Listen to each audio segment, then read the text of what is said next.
بسم اللہ الرحمن الرحیم الحمد للہ نحمده ونستعینه ونستغفره ونؤمن به ونتوکل علیہ ونعوذ باللہ من شرور انفسنا ومن سیئات اعمالنا من يهده الله فلا مضل له ومن يضلل فلا هادي له ونشهد أن لا إله إلا الله وحده لا شريك له ونشهد أن سيدنا ونبينا ومولانا محمدا عبده ورسوله صلى الله تعالى عليه وعلى آله وأصحابه وبارك وسلم تسليما كثيرا. أما بعد فأعوذ بالله من الشيطان الرجيم. بسم الله الرحمن الرحيم.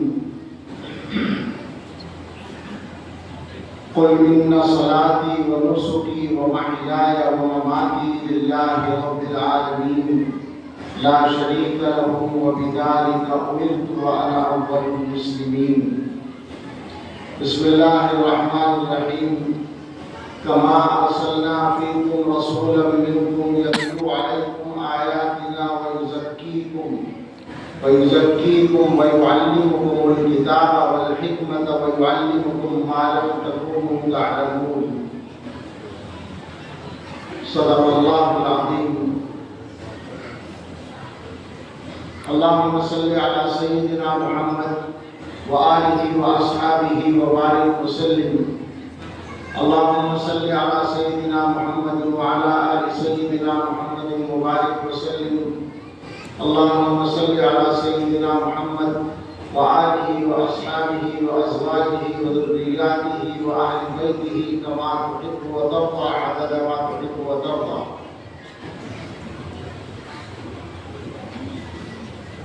اس کا احسان ہے، اس کا فیضان ہے، بزم ہستی کو اس نے سنوارا بہت. اس کا احسان ہے، اس کا فیضان ہے، بزم ہستی کو اس نے سنوارا بہت. آج اشکوں سے میں نے محمد صلی اللہ علیہ وسلم، آج اشکوں سے میں نے محمد لکھا اور پھر اس کو ہونٹوں سے چوما بہت. تیرے صدیق، فاروق، عثمان، علی، ان کا امت میں درجہ ہے اونچا بہت. تیرے صدیق، فاروق، عثمان، علی، ان کا امت میں درجہ ہے اونچا بہت. تیرے اصحاب نے تجھ کو پرکھا بہت، تجھ کو سوچا بہت، تجھ کو چاہا بہت. وہ تو رحمت ہی رحمت ہے سب کے لیے، وہ ہوں اپنے قبیلے کے یا غیر ہوں. ان کے کردار عفو و کرم کے لیے فتح مکہ کا ہے ایک حوالہ بہت. آپ کو مال و زر جو بھی جب بھی ملا دوسروں ہی میں تقسیم اسے کر دیا، اور اپنے لیے ایک چٹائی بہت، دے چھنے جو کے آٹے کی ٹکیا بہت. وہ پیغمبر بھی تھے، وہ سپاہی بھی تھے، بانی سلطنت بھی تھے، حاکم بھی تھے. ان کا ہمتا کوئی بھی نہ مجھ کو ملا، میں نے تاریخ عالم میں ڈھونڈا بہت. آگے حالات سے متعلق پاشے ہیں. متحد ہو نہ جائیں تیرے امتی، بن نہ جائیں کہیں ایک طاقت نہیں، ہو نہ جائے تیرا دین پھر حکمران، تیرے اعداء کو ہے آج کھٹکا بہت. اور ہمارا عہد ہے سید ولد آدم شفیع الامم، نازش بزم عالم جمیل الشیام. تیرے رستے کو ہرگز نہ چھوڑیں گے ہم انشاءاللہ. سید ولد آدم شفیع الامم، نازش بزم عالم جمیل الشیام. تیرے رستے کو ہرگز نہ چھوڑیں گے ہم، چاہے ہم کو ستائے یہ دنیا بہت. ہم تو سرسبز و شاداب وہ پیڑ ہیں ہم تو سرسبز و شاداب وہ پیڑ ہیں جن کو ابر رسالت نے سینچا بہت، آج بھی ہم ہیں اپنی جڑوں پر کھڑے، زور آندھی نے یوں تو لگایا بہت۔ سید ولد آدم شفیع الامم، نازش بزم عالم جبیر الشیم، تیرے رستے کو ہرگز نہ چھوڑیں گے ہم، چاہے ہم کو ستائے یہ دنیا بہت۔ ہم تو سرسبز و شاداب وہ پیڑ ہیں جن کو ابر رسالت نے سینچا بہت، آج بھی ہم ہیں اپنی جڑوں پر کھڑے، زور آندھی نے یوں تو لگایا بہت۔ تو درودوں میں ہے، تو سلاموں میں ہے، تو اذانوں میں ہے، تو نمازوں میں ہے، سارے عالم میں پھیلی ہے خوشبو تیری، سارے جگ میں تیرے نام لیوا بہت، صلی اللہ علیہ وسلم۔ یہ ایک نعت کے اشعار تھے، ایک نظم اور مجھے پتہ نہیں کیوں اچانک تقاضا ہے طبیعت میں کہ وہ بھی پڑھوں، مضمون سے متعلق بنتی ہے وہ۔ دنیا میں کیا ہوا اور کیا ہونا چاہیے؟ تاریخ نے پوچھا ہے لوگوں یہ دنیا کس کی دنیا ہے؟ دولت نے کہا یہ میری ہے، اور دنیا نے یہ مان لیا کہ تخت بچھے، ایوان سجے، گھڑیال بجے، دربار لگے، تلوار چلی اور خون بہے، انسان لڑے انسان مرے، دنیا نے آخر دولت کو پہچان لیا۔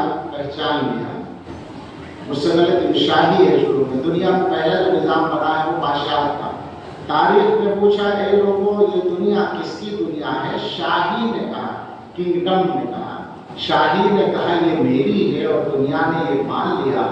پھر تخت بچھے، ایوان سجے، گھڑیال بجے، دربار لگے، تلوار چلی اور خون بہے، انسان لڑے انسان مرے، دنیا نے آخر شاہی کو پہچان لیا۔ تاریخ نے پوچھا پھر لوگوں یہ دنیا کس کی دنیا ہے؟ دولت نے کہا یہ میری ہے، اور دنیا نے یہ مان لیا۔ پھر بینک کھلے، بازار جمے، بیوپار بڑھے، انسان لوٹے انسان بکے، آرام اڑے سبزی اڑے، دنیا نے آخر دولت کو پہچان لیا۔ ایک تیسرا نظام اور تھا، کمیونسٹ نظام۔ تاریخ نے پوچھا پھر لوگوں یہ دنیا کس کی دنیا ہے؟ محنت نے کہا یہ میری ہے، اور دنیا نے یہ مان لیا۔ پھر روح دبی، پھر پیٹ بڑھے، افکار سڑے، کردار گرے، ایمان ٹوٹے، اخلاق جلے، انسان نرے حیوان بنے، دنیا نے آخر محنت کو پہچان لیا۔ تاریخ نے پوچھا پھر لوگوں یہ دنیا کس کی دنیا ہے؟ مومن نے کہا اللہ کی ہے، اور دنیا نے یہ مان لیا۔ پھر قلب و نظر کی صبح ہوئی، ایک نور کی لے سی پھوٹ بہی، ایک خودی کی آنکھ کھلی، فطرت کی صدا پھر گونج اٹھی، دنیا نے آخر آقا کو پہچان لیا۔ اللہ تعالیٰ کا شکر ادا کرنے کے لیے بندے کے پاس کسی بھی نعمت کے شکر کے لیے الفاظ نہیں ہوتے، اسی وجہ سے سکھایا گیا کہ جب شکر کرنے کا ارادہ ہو تو اللہ سے مدد مانگو۔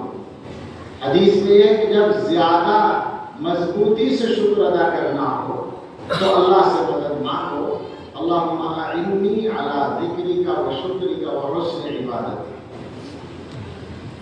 یہاں حاضری کی سعادت پر اللہ کا شکر ادا کرتا ہوں۔ برادر مکرم حضرت مولانا عبدالباری فاروقی صاحب دامت برکاتہ نے اپنی محبت کا اظہار اپنے بلیغ الفاظ میں کیا، اس میں سے جو میرے حق میں خیر ہو اللہ ان کو حقیقت بنا دے، بس یہ دعا کر سکتا ہوں۔ اور شکر ادا کرتا ہوں کہ اس مبارک اجلاس میں اور اس مبارک اسٹیج پر حاضری کی سعادت ملی ہے۔ یہ جلسہ ایک صدی سے اوپر کی تاریخ رکھتا ہے، اور مجھے ایک قصہ یاد آ رہا تھا، کسی نے لکھا کہ آکسفورڈ کے لان بہت مشہور ہے. ایک مالدار آدمی نے وہاں کا دورہ کیا اور وہاں کے لان دیکھے تو بہت پسند آئے. اس نے کہا بھائی ایسے لان بنانے کے لیے کتنا خرچہ ہوگا؟ تو انہوں نے جواب دیا کہ نہیں، کوئی خاص خرچہ نہیں ہوگا. آپ یہاں پر کسی زمین پر جہاں آپ کو لان بنانا ہے وہاں پر گھاس لگا دیں اور پیڑ لگا دیں، اور ہر سال یا ہر موسم میں جیسا طریقہ ہوتا ہے ان کی کاٹ چھانٹ کرتے رہیں، ان کی پرورش کرتے رہیں، اور اس طرح 400 سال گزار دیں، ایسے لان بن جائیں گے. یعنی کبھی کبھی ایسا ہوتا ہے کہ کسی چیز کی جو اہمیت ہے وہ اس کی تاریخی قدامت کے ساتھ بھی وابستہ ہوتی ہے. اب اگر کوئی شہدائے اسلام کا جلسہ کرنا چاہے، ایسا جلسہ دارالمبلغین جیسا جلسہ، تو وہ اس کا آغاز کرے امام اہل سنت حضرت مولانا عبدالشکور فاروقی لکھنوی رحمۃ اللہ علیہ جیسی اللہ رب العزت کی مقرب ترین مخلص ترین شخصیت کے ذریعے سے، اور اس کے بعد پھر ان کے ذی علم وارثوں کے تسلسل سے. حضرت مولانا عبدالعلیم صاحب فاروقی رحمۃ اللہ مرکزوں کو تو ہم نے دیکھا، پڑھتا، جانا، ان کی کے حکم پر بھی ایک بار میں حاضر ہوا. تو یہ تاریخ ہے جو جس نے اس جلسے کو یہ مقام دیا ہے کہ جب مولانا نے مجھے دعوت دی تو آج کل میرا ایک سبق عشاء کے بعد ہوتا ہے، اس کے نامے سے ڈرتا ہوں. تو حضرت محتمیم صاحب سے میں نے کہا کہ سبق کی وجہ سے پریشان ہوں اور وہ دعوت دے رہے ہیں. تو انہوں نے فرمایا کہ نہیں، وہاں جانا چاہیے، وہاں تو جانا ہی ہے، وہ تو اپنا اسٹیج ہے، وہ نمائندہ اسٹیج ہے، وہاں تو جانا ہے. ٹھیک ہے، وہ کیا فیصلہ، جانا ہی ہے. اس سے پتہ چلا کہ ہمارے بڑے اس اسٹیج کو کس نظر سے دیکھتے ہیں. یہ بات 100% یقینی ہے کہ یہ کم علم گناہگار بندہ اس مجمع، علماء کی بات نہیں کر رہا، اس مجمع کے علم میں بھی کوئی اضافہ نہیں کر سکے گا. جو مجمع بڑے بڑے علماء اعلام کے بیان سننے کا عادی ہے اور روزانہ پابندی سے سن رہا ہے، لیکن ظاہر ہے کہ حکم کی تعمیل میں کچھ عرض کرنا ہے. تو 2-3 باتیں ذہن میں ہیں کہنے کے لیے. اس میں زیادہ تفصیلات مسائل کی یا ان کے دلائل کی نہ تو ضرورت ہے اور نہ اس کا موقع ہے. یعنی جو بات کہنی ہے وہ کہہ دی جائے ضرورت کے تحت.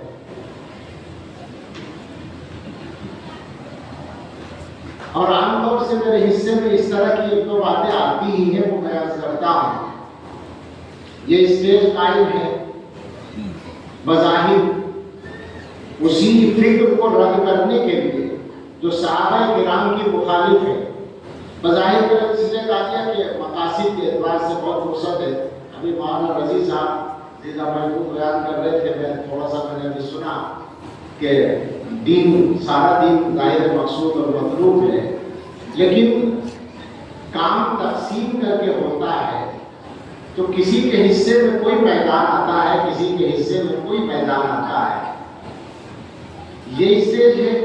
اس کے علاوہ بہت سارے ایسے مواقع ہیں جہاں پر ان موضوعات پر بات ہوتی ہے، اور 2 قسم کے لوگ اس پر